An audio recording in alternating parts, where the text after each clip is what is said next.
할렐루야. 네, 우리 3월 월삭에 오신 여러분을 주의 이름으로 환영합니다. 서로 한번 축복하십니다.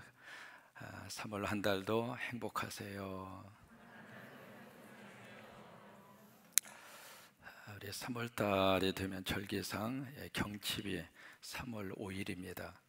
그래서 겨울잠을 자고 있었던 개구리 벌레가 빵 하고 이제 꿈틀거리는 그런 절기죠. 또 만물이 소생하는 그런 시작점이 바로 경칩이고, 봄이 되면 참 가슴 설레이는 것 중에 하나가 그 나뭇잎가지에서 나오는 연한 새싹. 그 새싹은 새싹 그러면 맛이 없어요. 연한 새싹, 그 생명의 푸르름을 느끼게 하는 계절이 바로 경칩이라고 하는 계절입니다. 농사 짓는 분들은 경칩이 되면 굉장히 바쁩니다. 그때부터 이제 농사 짓기 위한 준비를 해야 되기 때문에. 또 하나 그때가 되면 꼭 주의해야 될 것 중 하나가 꽃샘추위예요. 그래서 왜 이렇게 찬바람이 쌩쌩하고 부는지 군산은 조금 더 그래요. 그래서 이 꽃샘추위에 행여라도 겨울이 지났나 보다 생각하고 두꺼운 옷을 훌훌 벗어 던지면 감기 걸립니다. 또 하나 3월 20일이 되면 춘분이라고 하는 절기를 맞이하게 되는데, 춘분이 되면 낮과 밤의 길이가 어떻게 되죠? 똑같습니다. 그래서 그때를 정점으로 해서 이제는 낮의 길이가 점점 길어져가는, 그것이 바로 이제 3월 달입니다. 또 이 3월 달이 되면 우리 학생들은 새해 학기를 맞이하게 되는데, 우리 자녀들에게 하나님의 세 가지의 복을 주시게 되기를 축복합니다. 첫째는 만남의 복입니다. 어떤 새로운 학년, 새로운 학기에 올라가서 좋은 선생님 만날 수 있도록 축복하시기를 바라고, 또 좋은 친구들 만날 수 있게 되기를 축복하기를 바라고, 또 우리 친구들의 곁에 좋은 멘토를 하나님이 보내주셔서 만남의 복을 하나님이 주시게 되기를 축복합니다. 두 번째는 성장과 성숙의 복입니다. 이게 학년이 올라가는 것만큼 기도 잘하고 실력도 올라가고 좀 더 이제 어른스러워지고 그런 성장과 성숙의 복이 우리 자녀들에게 있게 되기를 바랍니다. 세 번째로 우리 자녀들에게 꿈이 구체화되는 복을 하나님이 주시게 되기를 축복합니다. 이 꿈이 이렇게 막연한 그런 단어가 아니라 아주 구체적으로, 그래서 이제 그 새로운 학년부터 내가 가고자 하는 꿈에 대한 구체적인 스케줄이 있어요. 어떻게 하다 보면 꿈을 이루는 것이 아니라 꿈에 대한 구체적인 내 나름대로의 어떤 스케줄을 만들어야 돼요. 이제 그 중에 하나가 바로 뭐냐면, 머릿속에 떠오르는 아이디어와 생각을 다 메모하는 습관이 있어야 됩니다. 하버드 대학에서 그것을 분석을 해보았습니다.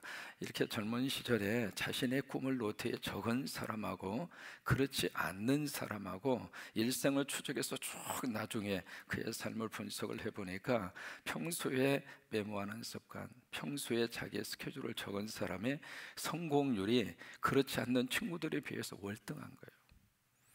이게 꿈이라고 하는 것은 그냥 어떻게 하다 보니까 이루어진다, 그거 아니에요. 우리 친구들이 아주 분명한, 이번 학기에는 어느 정도, 이번 학기에는 어느 정도 내 실력을, 이번 학기에는 어느 정도 내가 독서를, 나름대로의 스케줄을 잡고 나름대로의 메모를 하고, 그래서 이번 학기에 우리 친구들이 꿈이 좀 더 구체화되고 조금 더 현실화되는 그런 복이 우리 자녀들이 있게 되기를 주의 이름으로 축원합니다. 이제 지금이 우리가 사순절을 지내고 있죠.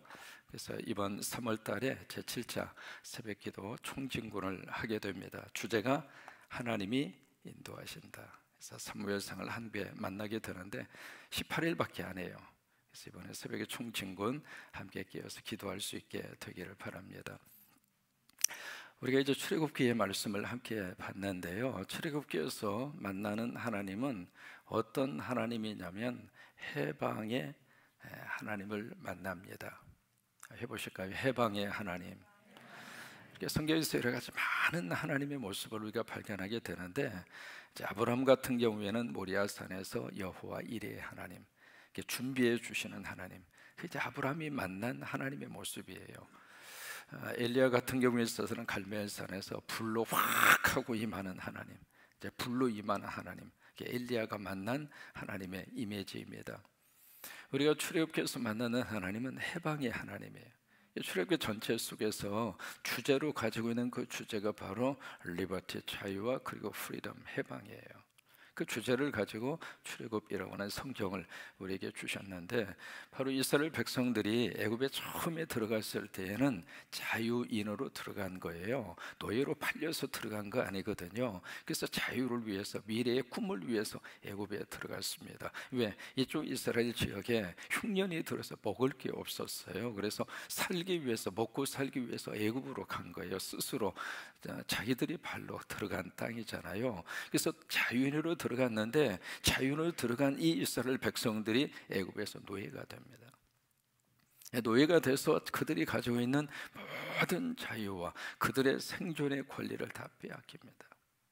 이제 빼앗긴 그런 민족, 그런 상태 속에 있는 이 이스라엘 백성들을 누가 끄집어내 줬는가? 모세가 끄집어낸 거 아닙니다. 하나님이 끄집어 주신 거예요. 성경 읽으면서 우리가 느끼는 게 있어요. 이스라엘 백성들은 애굽을 떠날 생각이 이만큼도 없었어요. 저도 430년 동안 거기에 적응을 했잖아요. 노예라도 자기의 삶 속에 적응하고 익숙한 장소가 훨씬 좋은 거예요. 그러니까 떠나기가 싫은 거잖아요. 그래서 어떻게 쓰든지 이스라엘 백성들은 떠나고 싶지 않았어요. 그런데 하나님이 강권적으로, 하나님이 몰아세우셔서 모세를 지도자로 세우셔서 그 민족이 바로 애굽에서 나올 수 있도록, 그러니까 그 모든 일을 주도적으로 역사하고 이끌어 주신 분은 하나님이셔요. 그래서 해방의 역사를 하나님이 그림맞이하도록 역사를 하십니다. 근데 이제 그들이 막 고통과 어려움 속에 있었잖아요. 고통 속에 있을 때 그들이 뭘 했는가? 하나님을 기억한 거예요. 그래서 하나님 앞에 막 매달려서 자기의 고통을 하소연을 합니다. 자기의 어려운 그 고난의 현실을 하나님 앞에 막 하면서 아뢰잖아요. 우리 민족의 역사도 마찬가지입니다. 일제 36년 동안 우리는 다 뺏겼습니다. 우리 어느 정도 우리가 빼앗기고 살았는가, 우리 여러분 다 기억하시잖아요. 창시 개명해서 우리의 이름을 뺏겼어요. 일본 말만 쓰라고 그래서 조선 말을 절대로 쓰면 안 됐잖아요. 그래서 언어를 빼앗겼어요. 토지 개혁이라고 하는 것을 일으켜서요, 우리 한국 땅에 가장 좋은 비옥한 땅의 40%를 강제적으로 일본에 빼앗아갔습니다. 참 말 그대로 이것저것 안 빼앗긴 게 없습니다. 다 빼앗아갔어요. 쓸만한 것은 하나도 남기지 않고 일본이 전부 다 빼앗아갔어요. 그래서 이제 빼앗아간 그 속에서 우리 민족이 도대체 이렇게 살 수는 없다, 이런 모습으로 우리가 계속 살 수는 없다. 그래서 마치 애굽에 있었던 이스라엘 민족이 하나님을 향하여 막 부르짖고 간구했던 것처럼 우리의 목소리를 통해서 우리는 이렇게 살 수 없다, 우리는 이런 모습으로 빼앗긴 상태로 우리가 영원히 살 수는 없다. 그리고 몸짓으로, 그리고 온 몸으로 함성으로 터져 나온 것이 3.1운동 만세 사건이에요. 여러분, 그 당시에 지금처럼 무슨 SNS가 발달이 돼 있는 것도 아니고, 카톡이 있는 것도 아니고, 트위터가 있는 것도 아니고, 페이스북이 있는 것도 아니고, 지금이야 여기서 똑똑똑 치면 그냥 1초도 안 돼서 금방 쫙 하고 퍼지잖아요. 이제 그런 시대잖아요. 여기서 예배하고 있는데 지금 세계 곳곳에서 이 유튜브 방송에 들어오셔서 예배하는 분들이 계시거든요. 저쪽 아틀란트 지역에서도 계시고 많이 계세요. 그러니까 여기서 예배하는 모습을 실시간으로 같이 예배하는, 그게 지금 세상이지만은 벌써 1910년도 그 시절에 그런 게 어디가 있었어요. 근데 한 가지 참 궁금한 것 중에 하나가, 그때의 독립선언서를 딱 그 인쇄를 해서 전국적으로 어떻게 그 빠른 시간 내에 이 독립선언서를 쫙 하고 전국적으로 배달이 됐을까? 여러분, 독립선언서가 쉬운 게 아닙니다. 그 문장 자체가 전부 다 한문으로 돼 있잖아요. 5등은 자의 아 해서 시작하는 독립선언서. 그 당시에 우리 한국의 문맹률이 70에서 80%였습니다. 10명 중에 7명에서 8명은 문자를 몰랐어요. 여러분, 그 시절입니다. 불과 100년 전에 우리 조선 땅이 그런 모습이었어요. 그리고 3.1운동에 참여한 사람의 60%가 농민들입니다. 그러니까 농민들이 그렇게 막 일어났거든요.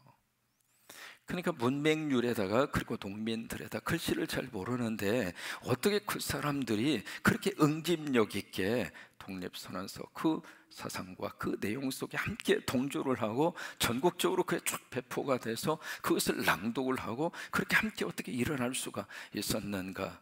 여러분 참 궁금하잖아요. 거기에는 6글자의 압축 파일 메시지가 있습니다. 그것이 바로 뭐냐면 대한 독립 만세, 이게 압축 메시지예요. 참 우리 조상들이 얼마나 지혜로운지 몰라요. 그거 전부 다 독립선언서 그거 읽게 하고 이해하고 이 만세운동에 참여시키는 그런 방법이 아니라 그것을 이해하지 못한다 하더라도 6글자로 그 독립운동의 메시지를 압축한 거예요. 한번 해보실까요? 대한 독립 만세, 6글자. 우리 같으면 성광 살림의 꽃 한번 해보실까요? 시작. 성광 살림의 꽃. 우리 성광교회 교인들은 일단 우리 교회에 등록하시면 이 6글자를 머릿속에 꼭 기억을 하셔야 돼요. 다시 한번 해보십니다. 시작. 그렇게 해서 일어나게 된 거예요. 우리 이제 출애굽기 1장에 보시면은 7절부터 한번 다시 한번 보십니다. 7절에 보시면 이스라엘 자손은 어떻게 해요? 생육했어요. 그 다음에 어떻게 했어요? 불어났어요. 그 다음에 어떻게 했어요?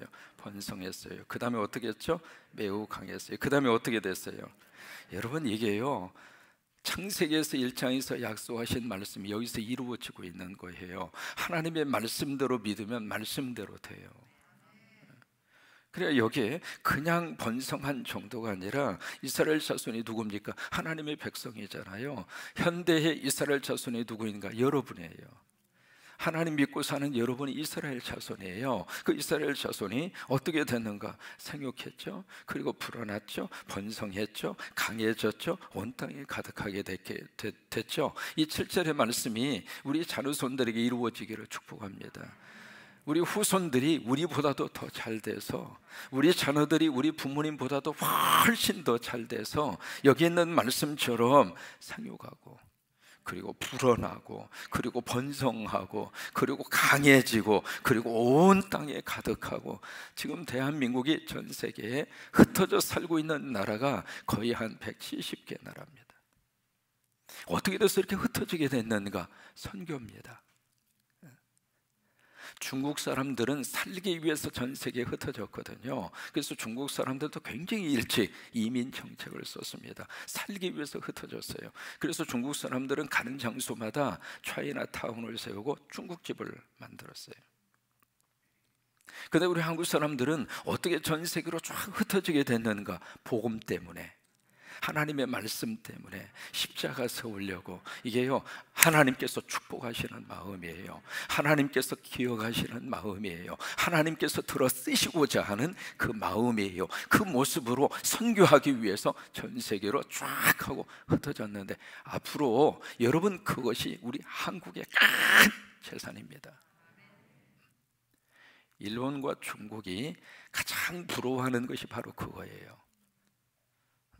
일본 사람들이 아무리 애를 써도 전 세계적으로 그렇게 뻗어갈 수가 없습니다. 왜냐하면 첫째로 말이 안 됩니다. 언어가 안 됩니다. 일본 사람들 영어 하는 거 들어보면 이렇게 딱 돌아서서 피시피시 웃어요.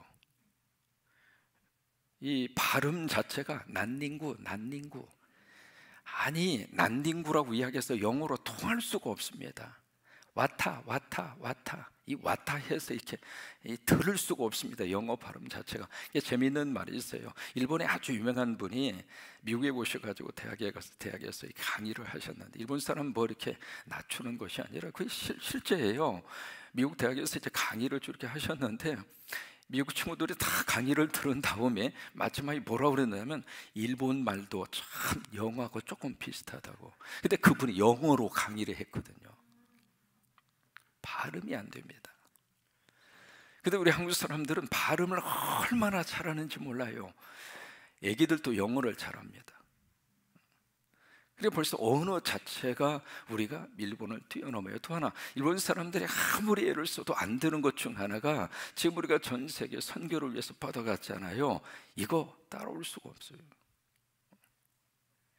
그래서 이 7절의 말씀대로 이스라엘 민족이 그렇게 하나님의 복을 받은 것처럼 우리 한국 친구들이, 우리 귀한 교회학교 친구들이, 우리 자녀들이 그 복을 받게 되기를 축복합니다. 근데 7절로 가면 역사가 바뀌어져요. 역사가 바뀌어지는데 함께 있습니다.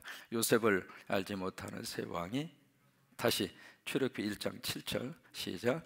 요셉을 알지 못하는 세 왕이 일어나 애굽을 다스리. 요셉을 알지 못했다. 여러분, 이것은요 무슨 정보를 몰랐다 그 말이 아닙니다.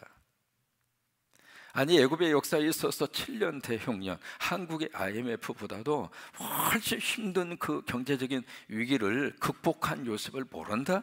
이거 있을 수가 없는 거죠. 모르는 게 아닙니다. 모르는 척 하고 싶은 거죠. 무시하고 싶은 거죠. 아니, 그것을 왜곡시키고 싶은 거예요. 어느 시대나 그런 역사적인 현상들이 꼭 나타나고 있습니다. 일본이 한국 사회 속의 역사 속에 저지른 짓, 여러분 모를 리가 있어요? 알고 있죠. 여러분, 정신대 문제, 이건 있을 수 없는, 전 세계 전쟁사에 있어서 식민지와 전쟁의 역사가 수없이 많이 일어났지만은 정신대라고 하는 조직을 통해서, 군대 조직에 그렇게 여성들을 성노리게끔 해서 투입한 예가 없습니다. 어느 정도였느냐? 국민학교 학생들까지 끌고 갔어요. 이거 천인 공모할 만한 짓 아닙니까? 그렇게 해서 끌려간 사람이 20만 명입니다. 무차별적으로 여성들을 성놀이객감으로 가지고 놀다가 일회용 반찬고처럼 써먹다가 더 이상 쓸모없으면 버려버렸잖아요. 그런 짓을 했잖아요. 그렇게 해놓고서도 지금까지도 그 역사적인 사실을 몰라요? 모를 리가 없죠. 모든 자료가 다 남아있는데 무시하고 싶고 왜곡하고 싶은 거예요. 최근에는 하버드 대학의 램저라고 하는 교수가 이상한 논문을 발표해서 우리들의 속을 완전히 뒤집어 엎어놨잖아요. 양심 있는 지식인들이 막 일어나는 거예요. 하버드 대학에서도 막 데모가 일어나고, 학생들도 데모가 일어나고, 교수들도. 어떻게 교수의 양심으로, 논문이라고 하는 것은 거기에 분명한 자기의 출처가 나오지 않으면 논문의 첫 번째 자격에서 탈락입니다. 근거 자료 없이. 아직도 일본 정부는 정신대 이 문제에 대해서 공식적인 사과 안 했습니다. 보상은커녕 사과조차도 제대로 받지를 못했죠. 거기에 끌려가서 무진 고난을 당했던 우리 어머님, 할머님들 이제 15분 생존해 계십니다. 모를 리가 없는 거예요. 독도가 한국 땅이라고 하는 것 몰라요? 모를 리가 없죠. 이게 왜 그러는가? 오늘 여기 8절 말씀처럼 요셉을 모를 리가 없잖아요. 자기 나라를 위해서 그렇게 귀한 일을 감당한 사람을 어떻게 모르겠어요? 그런데 알지 못하는 세 왕. 그래서 애굽을 통치합니다. 구체적으로 누구 있는가? 투투모스의 1세라고 하는 왕입니다. 이 사람이 이스라엘 백성들에 대해서 두 가지의 두려움을 가져요. 첫 번째 두려움이 9절입니다. 우리보다 많고 강하도다. 우리 한국이 일본보다도 훨씬 더 실력에 있어서 월등하면 일본은 우리를 두려워합니다. 여러분, 그렇게 될 수 있도록 우리 귀한 자녀들이 더 열심으로 노력하고, 크게 아멘해 주시기 바랍니다. 더 열심으로 노력을 하고. 우리 일본한테 질 수 없잖아요. 뭘 하더라도 우리는 다른 나라한테 지면 이해가 돼요. 아프리카 저 가나한테 축구 져도 이해가 돼요. 왜? 어차피 가나니까. 그러나 일본하고는 지면 안 돼요. 근데 그 마음을 미국에서 태어난 우리 애들도 똑같이 그 마음을 가지고 있습니다.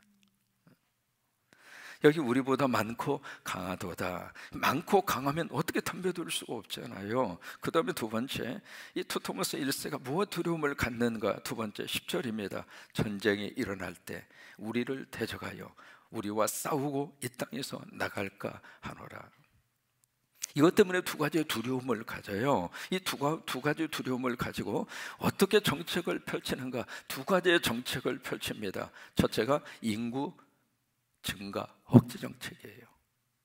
그래서 남자가 태어나면은 나일강에다가 집어던져버려요.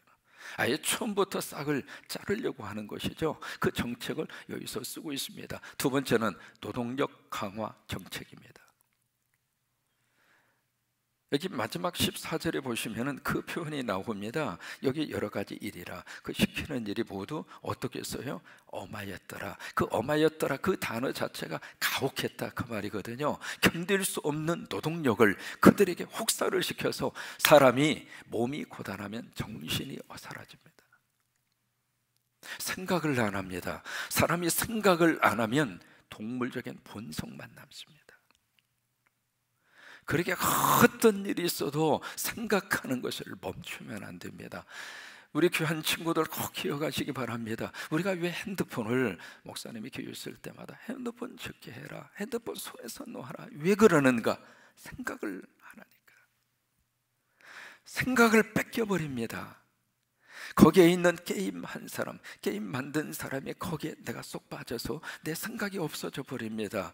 거기에 있는 트위터나 그 다음에 유튜브나 SNS나 거기에 모든 것을 뺏기다 보면 그 유튜버 속에 내 생각을 뺏겨버립니다. 근데 그 유튜브가 이게 사실인지 아닌지 누구도 몰라요.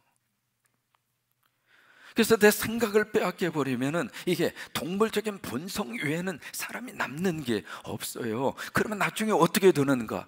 끌려가게 돼 있어요. 둘 중 하나입니다. 핸드폰 만든 사람에게 내 인생을 맡기고 종처럼 살 것인가? 아니면 내가 실력을 길러서 내가 핸드폰을 만들 것인가? 둘 중 하나입니다. 새학기를 시작하면서 우리 친구들 꼭 기억하시기 바랍니다. 내가 가지고 있는 이 핸드폰 때문에 내 인생의 가장 소중한 시간을 거기에다가 지금 빼앗기고 있는 거예요.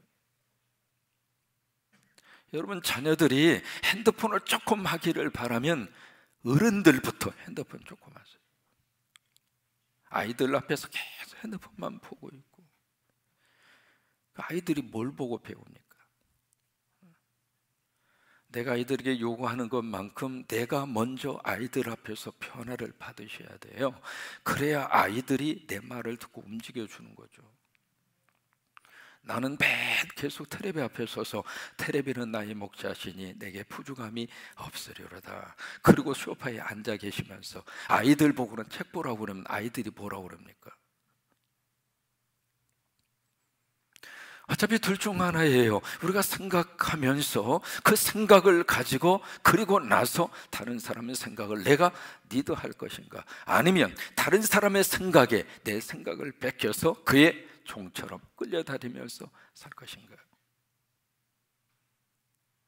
왜 투토머스 1세가 이렇게까지 노동력을 그들에게 가혹할 정도로 했는가? 몸만 움직이라 이거예요. 생각하지 말라고 하는 거예요. 어떤 일이 있어도 우리는 이 생각이 살아나야 합니다. 생각하는 사람이래야 미래가 있습니다. 생각하지 않으면 하루하루 그냥 살다가 지나가는 거예요. 근데 이 속에서 12절에 보시면은 기가 막힌 역사가 나타납니다. 우리 12절의 말씀을 함께 읽습니다. 크게 읽으세요. 12절 시작. 그러나 아니 그렇게 읽으시면 안 돼요. 그러나를 크게 읽으셔야 돼요. 우리가 역사의 문맥을 보면은 12절의 그러나가 이 보통 역사가 아닙니다. 우리가 기대하는 것은 바로 이겁니다.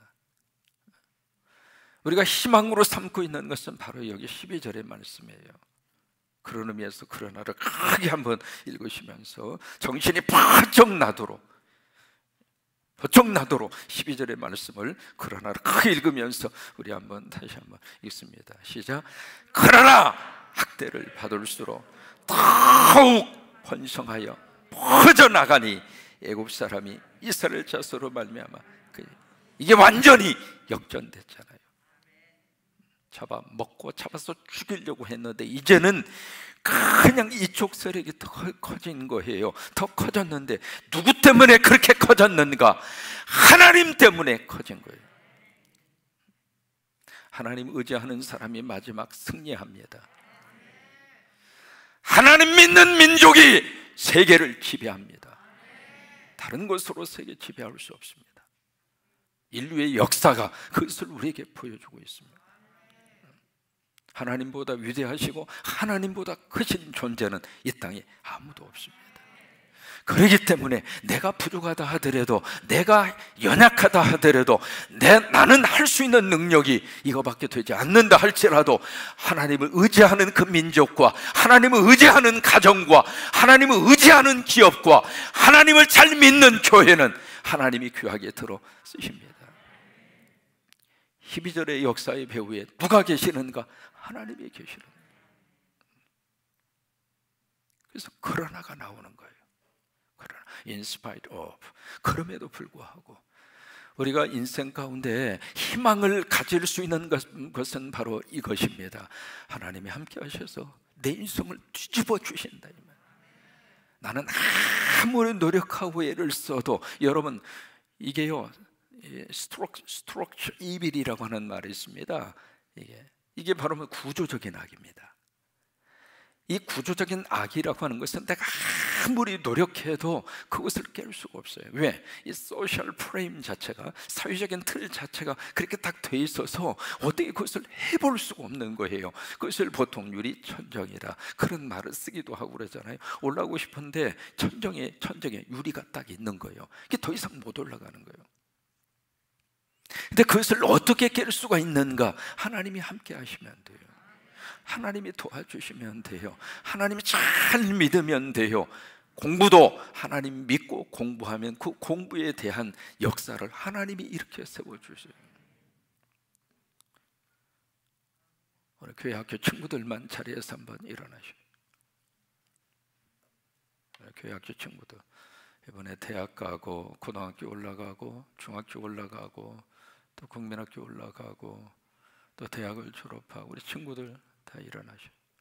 우리 4층에도. 자, 우리 친구들 목사님 앞에 손을 한번 들어.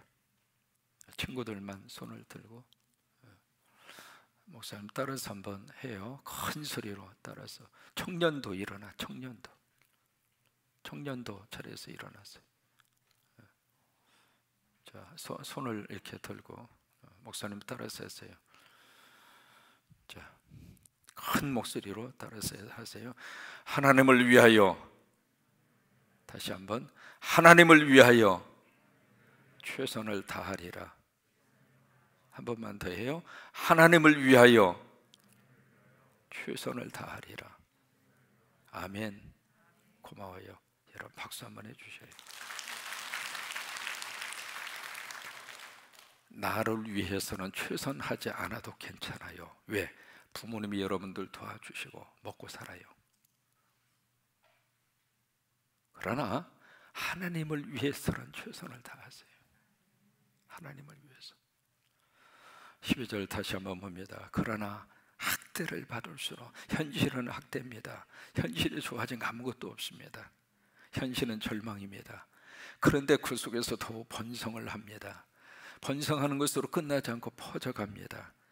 그러니까 어떤 현상이 나타나게 되는가? 애굽 사람이 이스라엘 자손 때문에 근심합니다.